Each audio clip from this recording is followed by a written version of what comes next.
r/AskReddit. What's your best I didn't just dodge a bullet, but a tactical nuke story?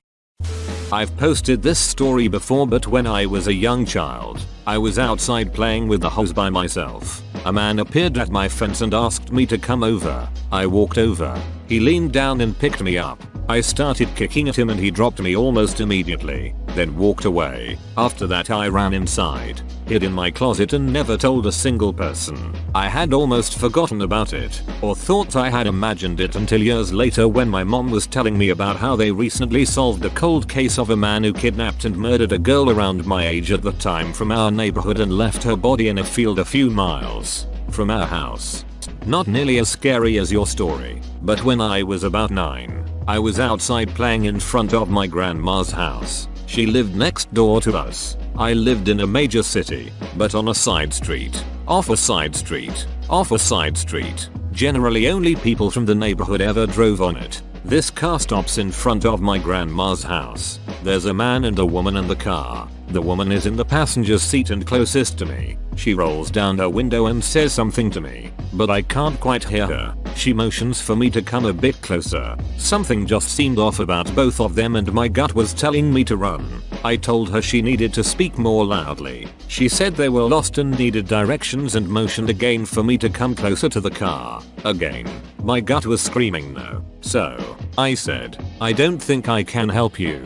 I'll go get my dad, and I ran to my house as fast as my little legs would carry me. I told my dad what happened, and when he looked out the window, they were long gone. I'm really glad I listened to my gut. I too ask 6-year-olds for directions. A boy I dated ghosted me, was a bit shit but okay. 2 years later, saw his picture in the newspaper. He had been done for raping underage girls. Yikes. Jesus Christ, I'd forever be glad to be ghosted in future. That is a good point. I'm no longer sad when people stop texting me now, haha. I was once the last person to cross a bridge before it fell. Looked in my rear view to see what the noise was, to see open air where there should have been road, and some white-faced people who were just about to cross as well. This is my biggest fear. Up where? I used to hook up with guys on Craigslist. I was going through a really self-destructive phase of my life, and that's really all I have to say about that. I was supposed to meet up with this one guy. I was on the way to his motel room when I get a text from him. Clearly an accident and meant for someone else. It was a picture of me and it said something like, "Got a new toy for us this week." I don't know who it was for, but we were only supposed to hook up that night and then I was leaving. That's not just a tactical nuke. That's a large asteroid wiping out the dinosaurs. The chick sued up. Not me, but my godfather. He worked in the second tower that was hit on 9/11. Luckily he had car trouble that morning and had to take his car into the shop. I heard a story on TikTok about a boy who was born on 9/11/2001. His father worked on the 99th floor of one of the towers, but missed work that day because his son was born. Is it possible for him to have a happy birthday? My mom's BFF had a son get out of prison. He was doing tattoos for a living. We lived in a state that still had tattoos illegal at the time.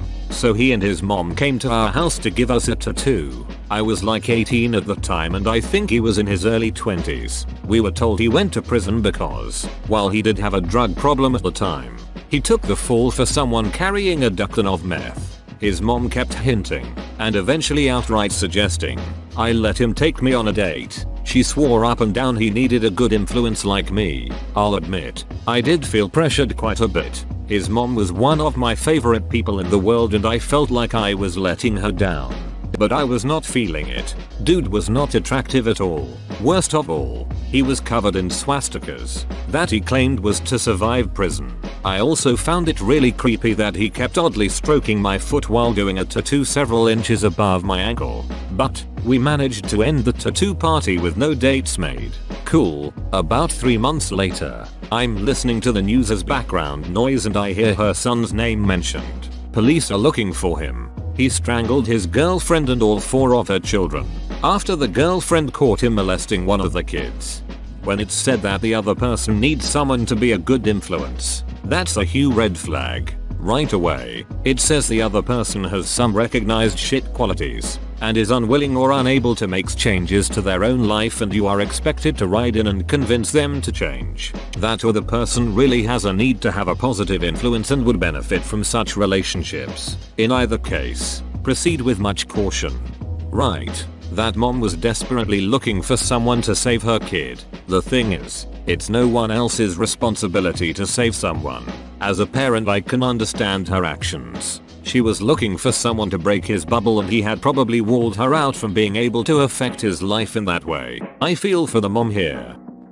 I met this one guy as a young adult. He was a mutual in my friend group. Thought he was cute.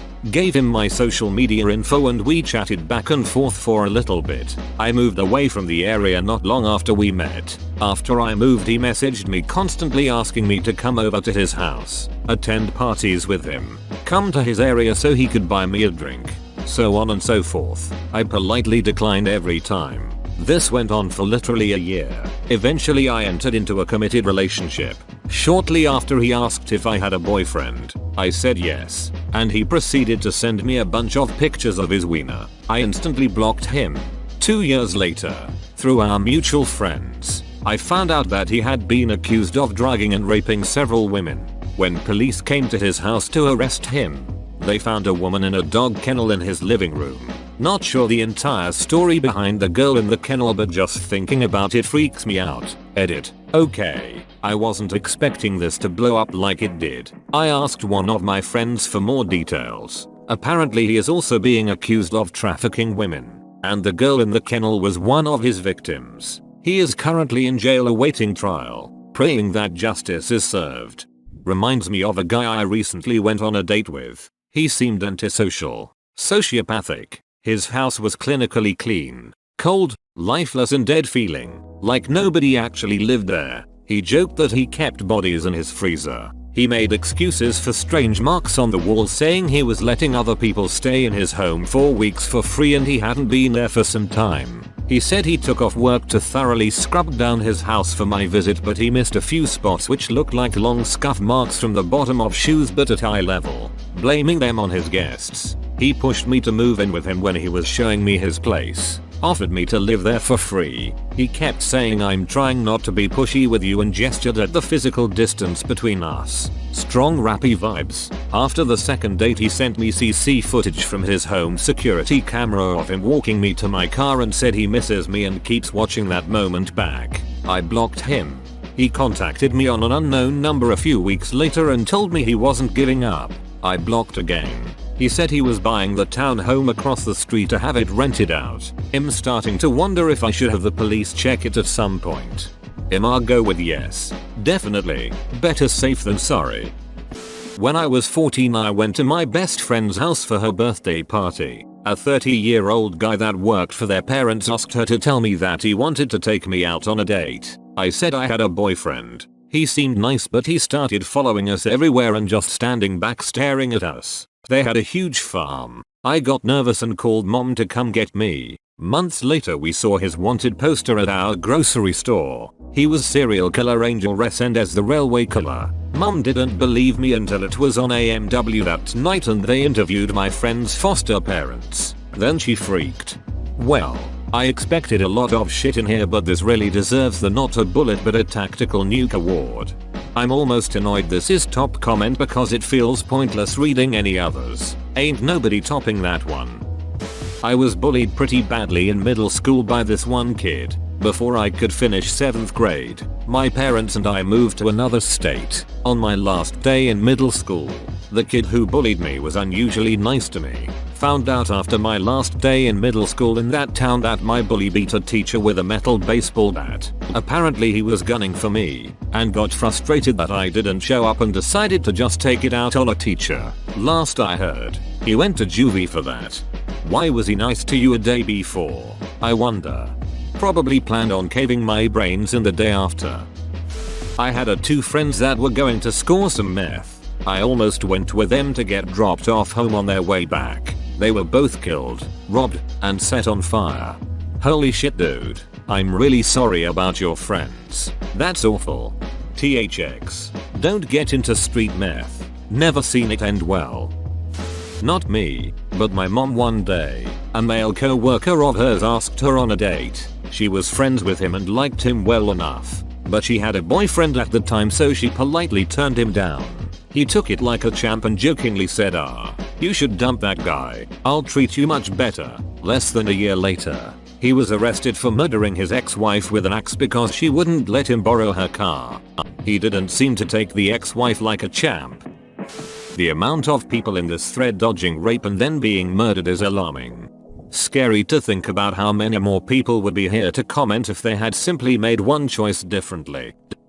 I made friends with an older guy, mid-20s, when I was 15. He seemed kinda lonely but otherwise harmless. Probably should have recognized that a grown man being friends with a teenage girl was weird, but I was naive and very trusting. He started trying to flirt with me and eventually made some rape threats, at which point I cut off contact and basically told him to get ducked. He was arrested a year later for child porn and indecent liberties with a minor. Can't say it was much of a surprise, but I'm still so relieved that I cut contact when I did.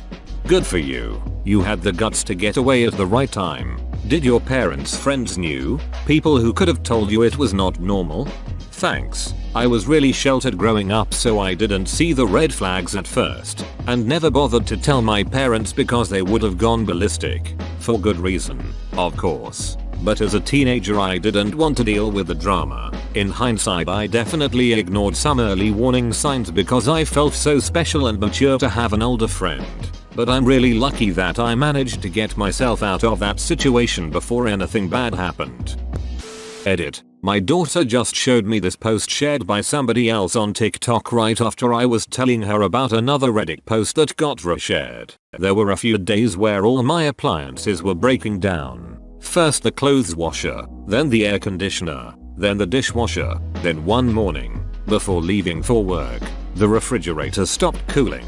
I was in a terrible mood on my commute to work, and then I had a flat tire in the middle of rush hour traffic. I pulled over to the shoulder. Normally I would have got out immediately and started changing it. I can change a tire in 5 minutes. It wouldn't have even made me late. But everything breaking in the days leading up to this flat had me defeated. I rested my head on the steering wheel a few seconds and said out loud, "Why me?" when, almost as an answer, I was hit from behind. Traffic has slowed because of my pulling over, and an ambulance driver transporting a patient between hospitals decided to go around the traffic by driving in the breakdown lane. Damage to my vehicle was minor, but if it had been any other day I would have been taking my jack and spare out at that moment and been crushed between my car and the ambulance. Everything worked out great. I got a 5-figure settlement from the ambulance company as they were clearly at fault hitting a car in the breakdown lane. It was a non-emergency transportation of a patient, and when I got home that day,